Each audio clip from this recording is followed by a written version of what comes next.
Swiss வங்கிகளில் இந்தியர்களின் பணம் 3 மடங்கு உயர்ந்துள்ளதாக சுவிஸ் தேசிய வங்கி அறிவித்துள்ளது.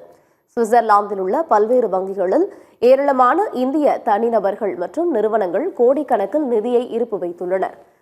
இந்தியாவில் இது பெரும்பாலும் கருப்பு பணமாக கருதப்பட்டாலும் சுவிட்சர்லாந்தில் சட்டப்பூர்வ சொத்தாக கருதப்படுகிறது. இந்த கணக்கு மற்றும் தொகை விவரங்களை சுவிட்சர்லாந்து தேசிய வங்கி அவ்வப்போது இந்தியாவுடன் பகிர்ந்து வருகிறது.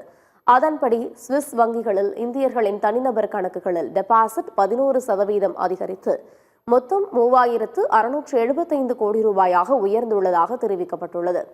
சுவிஸ் வங்கிகளில் உள்ள மொத்த இந்திய டெபாசிட்டுகளில் இந்திய தனிநபர்களின் பங்களிப்பு 10ல் 1 பங்காக உள்ளது. எஞ்சிய பெரும்பான்மையான பணம் வங்கிகள் நிறுவனங்கள் கணக்கில் உள்ளதாக தெரிவிக்கப்பட்டுள்ளது. அதன்படி சுவிஸ் வங்கிகளில் இந்திய டெபாசிட் கடந்த ஆண்டில் 3 மடங்கு அதிகரித்து மொத்தம் 37,600 கோடி ரூபாயாக உயர்ந்துள்ளதாக தெரிவிக்கப்பட்டுள்ளது.